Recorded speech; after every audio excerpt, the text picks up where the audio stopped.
on today's episode of Timeless Wisdom. Adam Carolla is my guest. Mexico screwed up dessert because I go, what's the difference between a bagel and a Danish? And somebody said sugar. And they said, okay, well, when we make our desserts, let's just make it all sugar. That'll be the best dessert in the world. And so they melted it down. They shaped it in the form of a cactus. And they said, this is the greatest dessert ever. And everyone went, fah, as your people would say, because you need things in the dessert. Your people. That's coming up on Timeless Wisdom with Dennis Prager. We live in a time where the moment you question the narrative, you're told to stop thinking and start complying. That's why what Angel is doing matters. With eye-opening documentaries like Thank You, Dr. Fauci and RFK Legacy, Angel is willing to explore the issues others avoid. In a culture shaped by gatekeepers, Angel offers something rare, a platform for truth-seeking storytelling that isn't constrained by fear or conformity. Go to angel.com/Prager, join the Angel Guild, and watch these films today. Welcome to Timeless Wisdom with Dennis Prager. Hear thousands of hours of Dennis's lectures, courses, and classic radio programs. And to purchase Dennis Prager's Rational Bibles, go to DennisPrager.com.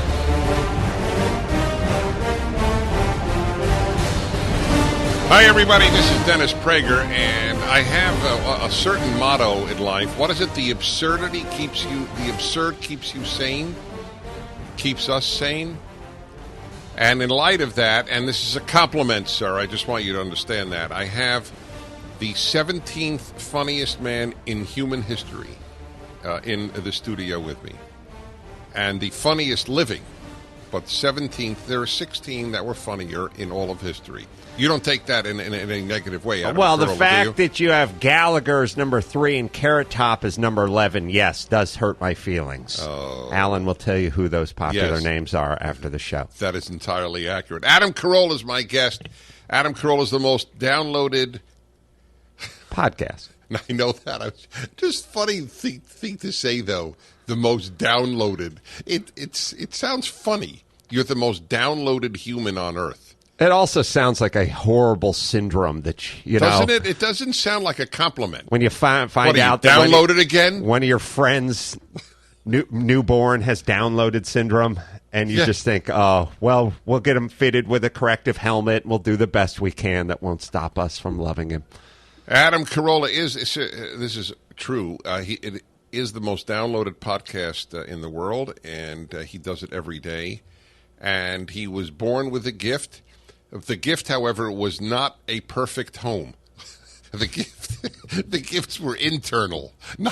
Yes. Is that fair to say? Yes, absolutely. You could read about his family life. What is that book? It's hilarious. Not Taco Bell Material is the last book. Yes, that's the one. The one before that. Wait. Not Taco Bell Material. Yes. I don't think everybody got that. Not Taco Bell Because the way Material. he said it sounded like one word. Yes. Taco Bell Material. What is an Taco Bell? Yes, understood. Yeah. It's a German instrument. I visited Adam in his home. First time I had been at your new place, and I met your kids. Mm-hmm. I had met your wife previously. I told Adam how lucky he was. He agreed. But she's very lucky, too. I just want to say it on both. You're a wonderful couple. You really are. Why not? You're a sort of, it seems on a simple visit, you almost have like a fairly idyllic family. You know, you got a boy and a girl. You're married to a wonderful, beautiful woman who is calm, down to earth. I mean, you got a good situation.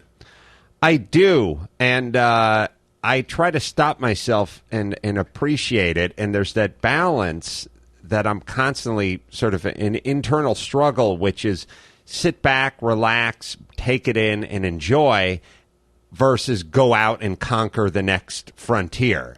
And it's an interesting sort of internal thing, which is there's so many things I want to do, and that's great, and it's why you sell books, and it's why you have a popular podcast, and so on and so forth. But there's that other part that makes you want to stop the world and appreciate what you have. Right. And I find it's a tough balance, because the ones who do the most hanging back and appreciating don't get on the New York Times bestseller list. That's right. And so there's a balance. It's for the man. Yes. That's the point. We men, no matter how wonderful our domestic situation, we still need to be fulfilled in work. Right. So you have a great wife, great kids, great home, and your answer to that is, I'll see ya. I'm going to Chicago. No, that's right. This is such honest talk that people are hearing. That every man I know is conflicted in that way. Yes, and the better the home, the better the kids, the better the marriage, the tougher it is to get on that plane to Chicago. That's right. But then you realize by getting on that plane to Chicago, that's what enables you to afford the home that you miss so much. Way, for my Chicago listeners, you just randomly picked Chicago. It's not more difficult to go to Chicago. I think we should say that, lest the Chicago listeners be... Well, it's more difficult than Phoenix.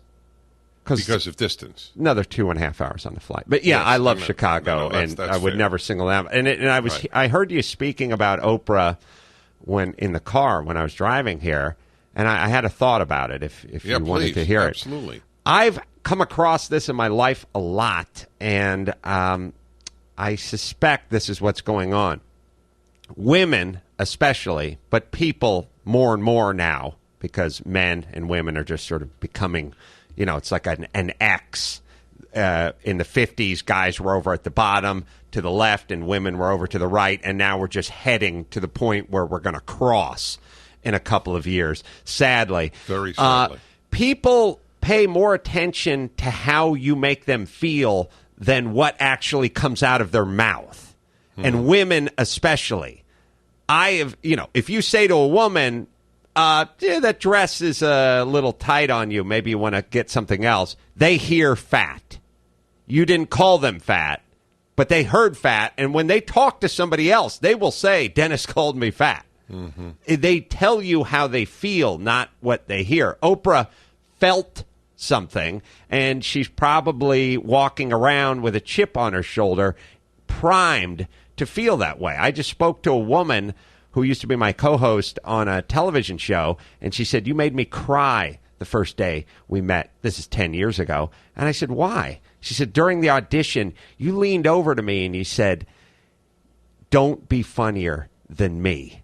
And that freaked me out. And I said, I would never say that to anyone. First off, it's mathematically impossible. Secondly, I say to everyone, don't worry about trying to be funny. Just be natural, present an answer. You don't have to get up in your head. That's what I was trying to make you loose and comfortable, but you felt and heard a sort of threatening, menacing, don't be funnier than me. I never said me. I would never say that to somebody. And that's what she felt, what she heard. We have that's excellent. And I didn't put it that way, but I did feel, as I said, if both were given a lie detector test, the saleswoman and Oprah, I think they would both pass. Yes, because they both felt Oprah. Right. She did not say the words that Oprah is quoting, but she felt the words that she's quoting. Right. And sadly, and we have to keep getting back to race, but sadly, there's a large segment of this society who are anything but white males who are preloaded for that. Mm-hmm. So meaning, so if you're a nerdy guy in high school and you're going to go ask the blonde to go to the prom with you, and you're preloaded with the notion that she's just never going to do it, and you walk up and you go, would you go to the prom with me? And she goes, well, I'd like to. And you go, oh, yeah, okay, fine, I heard you. And you just walk away. You never hear the rest of the answer. Right. You, as a white male, we're able just to walk around and hear things exactly as they are. If you're part of any group, and now there are more and more groups starting every day in this country, you go into every one of these encounters with a pre-existing... if it's not a chip on your shoulder, it's at least a little bit of a direction that you're pre-leaning in. And that's the way Oprah goes through her life. So thus, what would sound to you like nothing sounds to her like racism or some form of discrimination. I've told people this all the time. There are more ass wipes out there, I don't know if we're allowed to say that, than there are racists. But I'm white, so I know who they are. Meaning, I've had neighbors that were horribly rude to me, and cops that were rude to me, and people behind counters that were rude. And if I was something other than white, I would think they were being racist. Or something other than white male. Yeah, they're not. That's just who they are. I've been treated like crap at the airport, just like you. I've had neighbors that have been insane and had wild requests and done things that seemed almost cruel for no reason. But I never chalk it up to anything other than them being an ass. We're the freest people in that sense. We can really accept reality for what it is. It's very bad to walk through life fitting what happens into a pre-existing picture. Right. So that's the worry here. And women especially, I've dealt with it, you've dealt with it. I've been in the room where a woman has said, this person said this. No, that's how you feel. That's not what they said. That's right. Adam and I, by the way, will be in San Bernardino, California, at the California Theater for Performing Arts, September 21st evening. Saturday night, September 21st. When we're together, I'm self-conscious in saying this, but would you say we're a good team together? Yes. Okay. See that? I would not want to undermine our attempt to sell tickets by saying we have a horrible chemistry. That's true. So it was a pretty stupid question when you think on the air. it. Yes, I'll give you a different answer off the air. He's extremely funny. What am I? If you're funny, what am I? What does it lead me? What am I? Chopped liver? You are a Boda bag filled with wisdom. Oh. A bottomless Boda bag filled with wisdom. I love it. This episode of Timeless Wisdom will continue right after this. We live in a time where the moment you question the narrative, you're told to stop thinking and start complying. That's why what Angel is doing matters. With eye-opening documentaries like Thank You, Dr. Fauci and RFK Legacy, Angel is willing to explore the issues others avoid. In a culture shaped by gatekeepers, Angel offers something rare, a platform for truth-seeking storytelling that isn't constrained by fear or conformity. Go to angel.com/Prager, join the Angel Guild, and watch these films today. Now, back to more of Dennis Prager's Timeless Wisdom. Hi, everybody. Dennis Prager here, and in studio with me is Adam Carolla. And if you watch Fox News, you'll see Adam Carolla regularly on the O'Reilly Show. Is it called the O'Reilly? Or is it called The Factor? Yes, The Factor. That's right. And of course, he has his own podcast, which is the most downloaded in the world of any single individual. One of the nice things from my perspective, aside from the sheer joy of being with Adam Carolla, and it is a joy, is that there will be young people who know of him who will come to the event and then get to hear me and go, oh, maybe I'll listen to this guy. Because the demographic of talk radio is overwhelmingly over 40. Mm-hmm. And your audience is very many under 40. Mm-hmm. And so we swap audiences, as it were. Yeah, I love that salt and sugar kind of, and literally in life, if you want to really bring out a dessert, you sprinkle a little salt in there, and it brings out the flavor. I love the serious talk, and then the comedy, and the fact that we never know exactly where the night is going to go. Right. And that you can take different generations and sort of bring them together. Because I always feel like people respond to the truth, and they'll know it when they hear it. It's not the age of the person or the religion of the person that the truth is coming out of or emanating from, but the truth will... I feel that way about quality. I feel like The Simpsons is a very funny TV show that 9-year-olds enjoy and 49-year-olds enjoy for different reasons.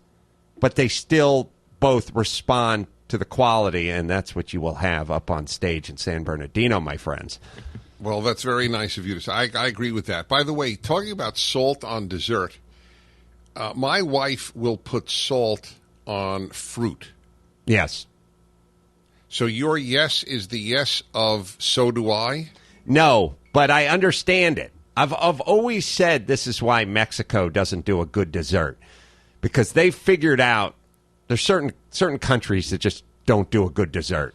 Mexico's one of them. They have flan, and I don't know what else they have. But we need to take, by the way, our dessert and just bring it in It's like I told my favorite Mexican restaurant exactly that. I said, "Why don't you just have some American desserts? Some You're apple losing pie." money." I said apple pie.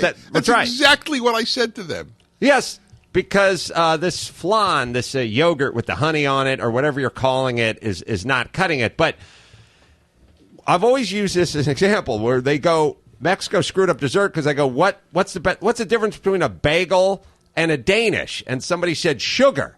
And they said, okay, well, when we make our desserts, let's just make it all sugar. That'll be the best dessert in the world. And so they melted it down. They shaped it in the form of a cactus. And they said, this is the greatest dessert ever. And everyone went, fat, as your people would say, because you need things in the dessert. Your people. Like yeast, yeast and salt and other things that don't taste like dessert. I want to concentrate on fe. Mm-hmm. You're right. Now, what is that is an old Jewish way of saying, oh, that's disgusting. There is no English equivalent to fe, is there? No. Oh, fe. We have ooh, but that's very adolescent. Uh-huh. That is so funny. I have not heard fe since I was a child, but that's thanks to your great-grand, not great as a great-grand, your wonderful grandfather who was the one Jew in your background. Laszlo Gorod. Laszlo, yes. And he was a stabilizing and very positive factor in an otherwise rather unstable environment. When I learned to love the Jews was Laszlo, my Hungarian grandfather. Not by blood, I understand. Sadly. Yeah. Well, it doesn't matter. Blood, schmud. No, I'm blood and schmud as well. Right. And I don't understand it at all. But you wish you had them. I get you. I do. No, he was a writer. And every once in a while, someone will say, well, your grandfather was a writer, and I guess you've got that in your genes. And I said, no, my genes was an alcoholic short-order cook who walked to San Francisco and no one ever saw him again. That's what's flowing through my veins. Orlando, Florida. James. Hello, James. Dennis Prager and Adam Carolla. Wow, the two great guys I really appreciated seeing in Orlando, Florida. You guys put on a tremendous show. Thank you. And I highly recommended anybody who's listening to go and see these two. They're absolutely awesome, even though Adam freaked out thought he was being attacked by a bat, and it was just a moth. It was a giant moth. And look, elephants are docile creatures, but they can kill you. I would argue that a moth the size of a pterodactyl could also kill you as well. That thing buzzed my head. I didn't know what. Florida's a weird place. They have, everything is supersized and has venom in it. I'm sure your moths are killers over there. All right, fine. Thank you very much, James. By the way, among these circumstances or events that take place spontaneously when we're together, in Northridge, right around where we are right now, remember I pulled out my cigar and they came out and said it was forbidden?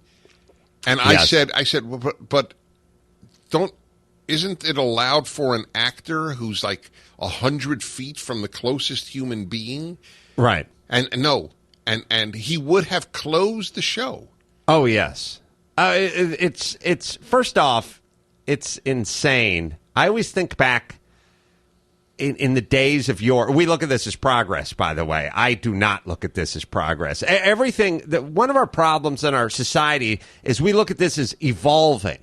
This is not evolving. And I always think back, I don't know why, but I always think if Frank Sinatra lit up a cigarette on stage and some guy, some peon that made $11 an hour walked out on stage and either took it from him or told him he was going to have to leave, Sinatra would just had him killed or badly beaten outside. And that would have been the end of that. And people think that's bad. I think it's good. I miss it. I just think about Frank Sinatra today. He would be going through an airport and people tell him, take your shoes off, take your hat off, take your belt off. And then when some guy started patting him down and he said, whoa, take it easy, that person would pepper spray him. I mean, I'd love just to bring back Frank Sinatra and push him through the airport, have him go to the Northridge, Cal State Northridge, and attempt to do a show in light at Chesterfield and see what happened. It Not progress. It was actually a sad moment to me. It was because of the Cal State system, because it was at Cal State Northridge, California State University at Northridge. You are 100 feet away from people. It's part of, quote-unquote, an act, even though it was totally real. But I'm just saying, we were public performers. Nobody, not one of the, 800,000 people, whatever it was, cared. And this guy comes out and says you can't do it. Yes. It saddens me what has happened to us. There's a killjoy spirit. That's what I really believe it is. But I don't want to say what part of the political spectrum it comes from. Gee, I wonder. This episode of Timeless Wisdom will continue right after this.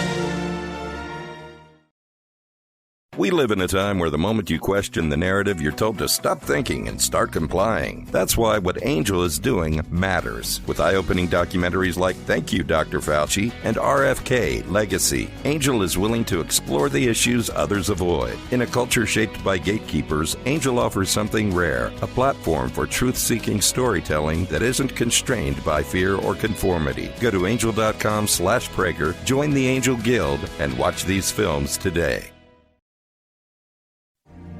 Now, back to more of Dennis Prager's Timeless Wisdom. Hey, everybody. Dennis Prager here with Adam Carolla. You probably see him on O'Reilly, and he is the most downloaded podcast in the world, according to the Guinness Book of World Records. Who's second? Do you know? Who cares? Okay, that's right. Okay, that ends that. Who All right. silvered in the overall gymnastics event last Olympics? I only follow curling. In curling. Well, point is, who cares who's second? Do you know anything about curling? Yes. You really do? Yes. The sport of curling? Oh, yes. I'm from North Hollywood. That's the cradle of curling.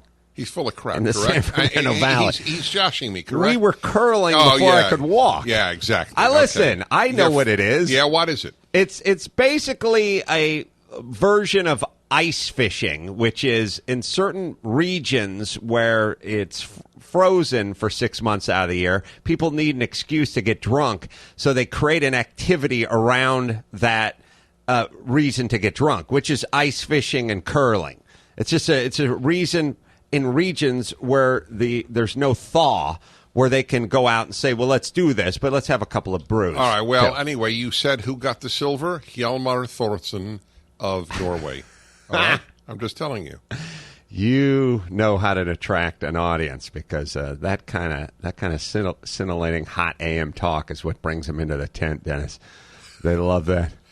Hey, did you hear the story about the woman who wants to name her son Messiah, and the judge banned it? First, to be honest, I don't know if the judge has an authority to ban a name, but no. Putting that aside, listen to this. This is from Politico. While Messiah may not be a traditional English name, that's an understatement, it is becoming more popular. Messiah was number 4 among the fastest rising baby names in 2012, just ahead of King, but behind Major at number 1. Right. Do you know how sick that is? Well, here's the problem. It's part and parcel of a bigger problem, which is it's a way to think like we're going to steer this train from the caboose, meaning you naming your kid is not going to make your kid successful. Right. You focusing on education, family, and all those other things to make your kid. So just name the kid John and then focus on education and all these things, and your kid will be successful. But it's going to be weird 14, 20 years from now when you're standing at a El Pollo Loco saying to Messiah, I'll have the side of pinto beans and coleslaw. I mean, there's going to be a whole lot of people named King, and you're going to be walking out to them at a car wash saying you missed the spot. That's going to be a weird relationship to have with people named Messiah and King. And Major. Although I must say, I think Brent is a worse name than that. I feel like we have a Brett. Do we need a Brent? And then the cruelest joke a parent can play, and I know one of these. They named their kid Taryn. I know a girl named Taryn, which means she spends her entire life 4.5 times a day saying to people, yes, I'm Taryn. Okay, Karen. Well, if you just wait over there, the doctor... No, not sorry. Karen. Right, Taryn. Sorry, Taryn. Exactly. Taryn. Their whole life is spent having people call them the next closest name because we have an autocorrect in our brain for names. If your name was Penis, which would be cruel. Yes, no, people I would call to, you yes, Dennis. I would have to correct people. Yeah. Well, that is correct. Yes. No, it's a serious issue. You're entirely right. It is a belief that I have to give my kid every possible advantage, and that includes a distinctive name. But see, but it's not an advantage. I think it's a disadvantage. It's deeper than that. I think it's a participation trophy as a name. It's a, my kid has a picture of himself holding a baseball bat that says Sports Illustrated Sportsman of the Year. It's right. Like, what does that mean? Why don't I just get a fake doctorate printed up or a Stanley Cup made, out of styrofoam and has my name emblazoned on it? It means nothing. It's a cardboard Cadillac parked in your driveway. It doesn't mean anything. That's a great phrase. Cardboard Cadillac. I just made that up. You can write that down. I do like it, actually. Yes. I might add that Adam Carolla has done 2 courses at Prager University. Incidentally, some left-wing site that doesn't like me, and I'm being very understated, said, "Oh, what kind of university is that? Adam Carolla gives courses." I'll tell you what I said. Thank you. This episode of Timeless Wisdom will continue right after this. We live in a time where the moment you question the narrative, you're told to stop thinking and start complying. That's why what Angel is doing matters. With eye-opening documentaries like Thank You, Dr. Fauci and RFK Legacy, Angel is willing to explore the issues others avoid. In a culture shaped by gatekeepers, Angel offers something rare, a platform for truth-seeking storytelling that isn't constrained by fear or conformity. Go to angel.com/Prager, join the Angel Guild, and watch these films today. Now, back to more of Dennis Prager's Timeless Wisdom. Adam Carolla, who's with me now, is one of those who's not a professor. And he gets attacked for going around publicly with Dennis Prager, and I get attacked for, why would you, what kind of serious university you have this funny guy, Adam Carolla, on. Well, I'll tell you my answer, and I'm as proud to have Adam Carolla teach a course at Prager University as I am professors from Princeton or Harvard. Thank you. Well, you're welcome, but I'm not saying it just to compliment you. I'm saying it because it's a very basic belief of mine. Wisdom matters, not degrees. In fact, I think that at a given point, the more degrees one has, the less. I think that there's actually an inverse ratio between degrees and wisdom. Unfortunately, it shouldn't be that way, but I think it has become that way. You do have wisdom. You have the wisdom of life. You reflect on life. And if we can change a life in 5 minutes, which is the intention of every single one of our courses, I believe Adam Carolla's 2 courses, one on the subject of luck and one on changing your life. And especially young people seeing this, I think it will affect them more than 4 years in college in a positive direction. Well, also, why? I've said this to people many times. I was a builder, a home builder, a carpenter, and I was good at it. And that's just because I did it every day for 50 hours a day, 5-6 days a week for over a decade. And I never read a book on framing a house, and I never read a book on setting tile. I just went and did it all day, every day. And I've said to people many times, what would you rather have? Who would you rather have building your house? A guy who built houses or a guy who read books on building houses in an air-conditioned room? Jane Goodall, she knew a lot about chimps. She lived with them. She spent time with them. I don't know how much time she spent in a library. She spent time observing, observing them. Yep. I feel like I spent my life outside with people, observing people, some good, many bad, some successful, many unsuccessful, and just learned. You certainly did. Look, obviously, though, a lot of people go through your experience and don't learn. So there's something innate within you. I mean, and you have to acknowledge that. You have a gift within you to see life clearly. You take a big picture and you also take the little picture. You observe very carefully. I mean, I know you pretty well. And those are gifts. You use them well.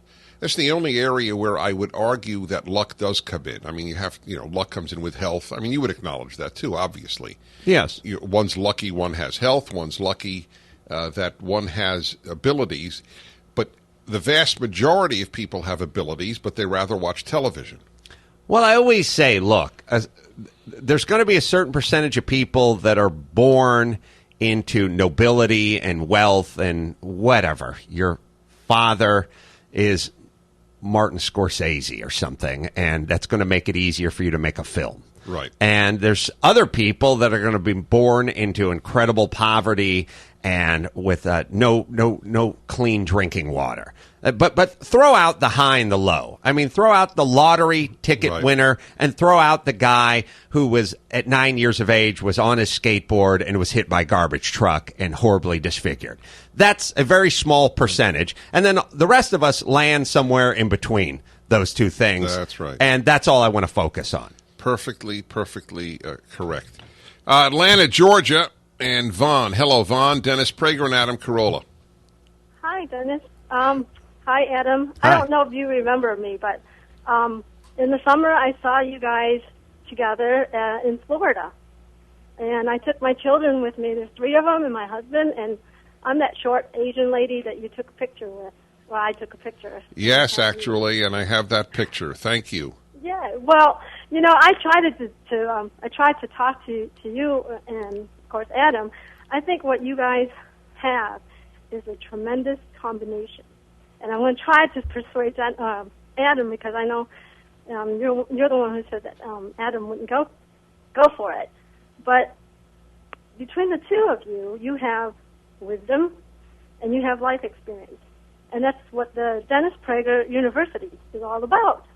Well, I'm a homeschool mom, and I love the fact that children need to learn more about moral values and character of people. And what better way than the two of you to get together to cover the wide aspect, the wide age range. Adam, you're funny. I never even heard of you until my husband told me about you. Thanks, I think. Your comedy is hilarious. I'm listening to you now. It's a little kind of risque. But, edgy. I have daughters, but they enjoy listening to you because that's right. You appeal to the youth. This is very sad to me because my number one demographic is Asian women under the height of 5'3.5". So I don't know why I'm not spoken about more in your community. I am your number one comedian, but I'm glad that your husband informed you. And now you've become a fan. Yes, indeed, as I have, obviously. And again, we'll be in San Bernardino on September 21st. Go to DennisPrager.com for tickets. So, what's troubling you? You shouldn't ask a guy who's funny that, but what's troubling you about life? I don't mean personally, about America. What do you worry about most? I worry that we are heading. I feel that there's a character, and it's become a free for all. And the last 3 flights I've been on, people have had their dogs with them on the plane because it's game on. They want their dog. Other people have their dog. Everyone's getting a pass with a fake handicap, whatever, and going to the front of the line of Disneyland. We have left. It's turned into a every man for himself, free for all, and that scares me. That's my worry. Exactly. There's an article in the Wall Street Journal. Hi, everybody. Dennis Prager here. There's an article in the Wall Street Journal about thousands of teachers. Thousands. It's now 20,000, I believe, was the number, who are taking courses led by people who were using the works of Howard Zinn, who thought this was a contemptible country. and wrote horrible scholarship, but it's used widely. We're trying to undo that damage. You understand? They're affecting how people are taught. We're the only antidote I know of, Prager University. And August is fundraising month. Folks, we're doing important work. The most important work we could do is changing minds. And not only that, but it's the archival part of it, the fact that it's digital, that people will be able to enjoy it, learn from it long after we're gone. Yeah, that's right. I think of that. I mean, absolutely. Wouldn't you love to, I'm not comparing my works, but some of the other folks to some of the other great voices in this country's past or the world's past. You talk, the writings of Abraham Lincoln or Ben Franklin, but wouldn't it be cool to see it on high-def video? Yeah. And just have it on your computer or your glasses, as it were, in the future? In the future. Well, that's what this is possible. So, folks, help me help the country. We got to fight back. So make a donation. We have bought this time on the show, we need your help. What is it? 100 people giving $10,000 is $1 million. 1,000 people giving $1,000 is $1 million. Or 10,000 people giving $100 is $1 million. Or one super drunk rich guy giving $1 million. Yeah, that's right. Or even sober. It could happen. It could happen. There are folks who could give a lot out there. But folks, if you can't give more than $20, I hug you and thank you as well, please. And it's the banner at DennisPrager.com. This article on Howard Zinn just blew my mind. I had that man on this show before he died, which is a silly thing to say because you can't have anybody on the show after they die. But what he said, he didn't think that the war against he's such a pacifist and so against what America's done. He didn't think the war in World War II was moral. I love these people. And I only wish they were around and living in Europe during the time, possibly what would they Poland. say then? What would they have said then? Adam Carolla. Adam, it is a total joy to be with you. Always a pleasure, Dennis. Thank you, sir. Tomorrow on Timeless Wisdom with Dennis Prager. I knew a guy who for years associated with a guy because he was interesting, he was intelligent, but he had a horrible character. Horrible. And got burned. Really burned. Burned to a crisp. There are so many reasons people choose to be in association with people, and most of them are wrong and self-destructive. Join us tomorrow to hear more on Timeless Wisdom with Dennis Prager. This has been Timeless Wisdom with Dennis Prager. Visit DennisPrager.com for thousands of hours of Dennis's lectures, courses, and classic radio programs, and to purchase Dennis Prager's Rational Bibles. We live in a time where the moment you question the narrative, you're told to stop thinking and start complying. That's why what Angel is doing matters. With eye-opening documentaries like Thank You, Dr. Fauci and RFK Legacy, Angel is willing to explore the issues others avoid. In a culture shaped by gatekeepers, Angel offers something rare, a platform for truth-seeking storytelling that isn't constrained by fear or conformity. Go to angel.com/Prager, join the Angel Guild, and watch these films today.